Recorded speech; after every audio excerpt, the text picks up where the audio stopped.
இப்போது வீட்டு வேலை எல்லாம் செய்கிறாங்கள்ல, வீட்டு வேலை அது மாதிரி ஏன் செய்யக்கூடாது அப்படின்னா, இப்போ நம்ம யாராவது நம்ம உறவினர் வீட்டுக்கு விருந்தினராக போகிறோம். உறவினர் வீட்டுக்கு நம்ம விருந்தினராக போகிறோம்னு வச்சுக்கோங்க.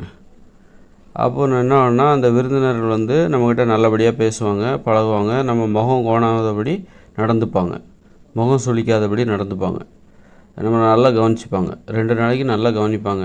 3 நாள் அப்புறம் அதுக்கு மேலே நம்மளும் அங்கே இருக்க மாட்டோம், வந்துடும். அதே இது நம்ம அப்படி போகிறோம், ஒரு உறவினர் வீட்டுக்கு விருந்தினராக போகிறோம் அப்படின்னா, அந்த விருந்தினர்கள் வந்து நம்மளை வந்து ஒரு சுமையாக வெறுப்போடு பார்க்குறாங்க, பிடிக்காமல் பார்க்குறாங்க, ஏதோ நம்ம மனசை புண்படுற மாதிரி பேசுகிறாங்க. அவங்க வீட்டுக்கு நம்ம போயிருக்கும்போது அவங்க நம்ம மனசை புண்படுற மாதிரி பேசுகிறாங்க அப்படின்னா, நம்ம அதுக்கு பிறகு அங்கே இருக்க மாட்டோம், அப்படி தானே? ஆனால் இந்த வீட்டு வேலை செய்கிறாங்கல்ல, கண்டிப்பாக அவங்க வந்து இந்த வீட்டிலே தங்கியிருந்து கூட வேலை செய்வாங்க, அல்லது வீட்டில் டெய்லி வேலை செஞ்சுட்டு வந்துடுவாங்க. வீட்டிலே தங்கியிருந்தும் வேலை செய்வாங்க. அப்படி செய்யும்போது அந்த வீட்டில் உள்ளவங்க எல்லாத்துக்கும் அந்த வீட்டு வேலைக்காரங்களை பிடிக்குன்னு சொல்ல முடியாது. கண்டிப்பாக அந்த வீட்டில் 4 பேர் இருக்கிறாங்கன்னா, அதில் 2-3 பேருக்கு அந்த வீட்டு வேலைக்காரங்களை பிடிச்சிருக்கலாம், 2-3 பேருக்கு அந்த வீட்டு வேலைக்காரங்களை பிடிக்காது. இதுதான் இயல்பு.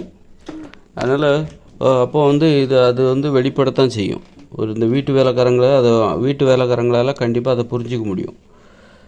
அவரை வந்து, அதாவது அந்த ஹவுஸ் ஓனரோட பையனுக்கு வந்து நம்மளை பிடிக்கல, அல்லது பொண்ணுக்கு நம்மளை பிடிக்கல, அப்படிங்கிற மாதிரி அந்த வீட்டு வேலை செய்கிறவங்க உணர்வாங்க. அதாவது பிடிக்காதவங்க வீட்டிலையே ஒருத்தரோட வீட்டுக்கு போகிறாங்க, அங்கே உள்ள 2 பேருக்கு வீட்டில் போய் வீட்டு வேலை செய்கிறாங்க.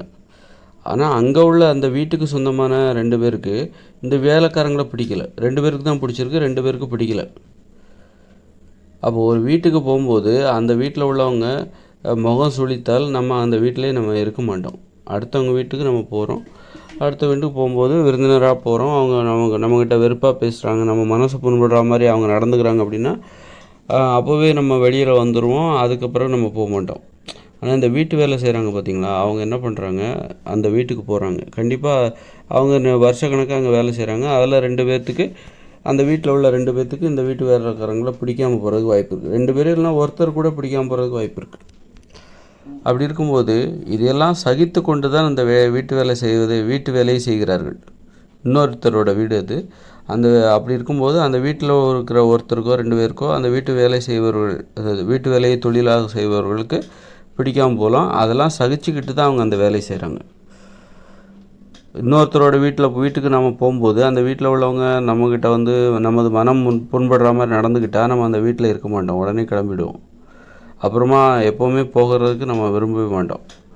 ஆனால் அந்த வீட்டு வேலைக்காரங்க அந்த வீட்டில் உள்ள யாரோ 1-2 பேர் அவங்கள பிடிக்காது. கண்டிப்பாக வீட்டு வேலை செய்கிறவங்கள பிடிக்காது, எல்லாருக்குமே எல்லாரையும் பிடிக்காது.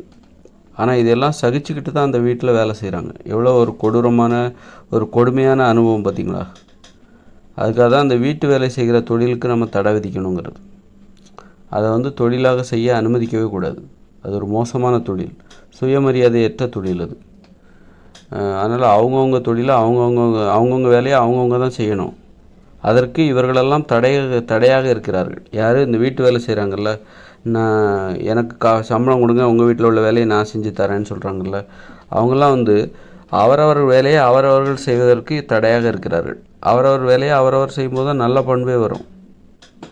இந்த நல்ல பண்பு ஏற்படுவதற்கு இவர்களெல்லாம் தடையாக இருக்கிறார்கள். அதனால் வீட்டு வேலை செய்வதற்கு தடை வைத்து விட வேண்டும். அப்புறம் பெண்களுக்கும் தடை வைக்கணும். மற்றவங்க வேலையை நீங்கள் செய்யாதீங்க, உங்கள் வேலையை மட்டும் நீங்கள் செய்யுங்க அப்படின்னு சொல்லி அவர்களையும் கட்டுப்படுத்தணும். அந்த அளவுக்கு இருந்தால் தான் அப்போது அவரவர் வேலையை அவரவரே செய்யணும்னா ஒவ்வொருவரும் தனித்தனி வீட்டில் இருக்க வேண்டும். ஒரே குடும்பமாக பக்கத்தில் வீடு, தனித்தனி வீட்டில் வசிக்கணும். அப்போ தான் அவரவர் வேலையை அவரவரே செய்வாங்க, அவங்களுக்கு தான் நல்ல பண்பு வரும். அது சுய ஒழுக்கம் என்பது அதுதான். சுயமாக தன்னை ஒழுங்காக வைத்துக்கொள்வது, அதற்கு பேர் தான் சுய ஒழுக்கம். சுய ஒழுக்கம்னா என்னென்னா, சுயமாக தனியாக தன்னை ஒழுங்காக வைத்துக்கொள்வது, ஒரு ஒழுங்குடன் வைத்துக்கொள்வது, அதுதான் சுய ஒழுக்கம். சுய கட்டுப்பாடுன்னா என்னென்னா, சுயமாக பிறரது உதவி இல்லாமல் தன்னை கட்டுப்படுத்தி கொள்வது, பிறரது உதவி இல்லாமல் தன்னை கட்டுப்பாட்டிற்குள் வைத்துக்கொள்வது, அதுதான் சுய கட்டுப்பாடு. பிறரது உதவி இல்லாமல் தன்னை ஒழுங்காக வைத்துக்கொள்வது, ஒரு ஒழுங்குடன் வாழ்வது, பிறரது உதவி இல்லாமல் தனது வீட்டிற்குள் ஒழுங்காக வாழ்வது, தனிமையில் இருக்கும் பொழுது பிறரது உதவி இல்லாமல் ஒழுங்காக எப்படி வாழ்வது, அதான் சுய ஒழுக்கம். சுய கட்டுப்பாடுனா பிறரது உதவி இல்லாமல் தனிமையில் இருக்கும் பொழுது எப்படி கட்டுப்பாடாக வாழ்வது, அதான் சுய கட்டுப்பாடு.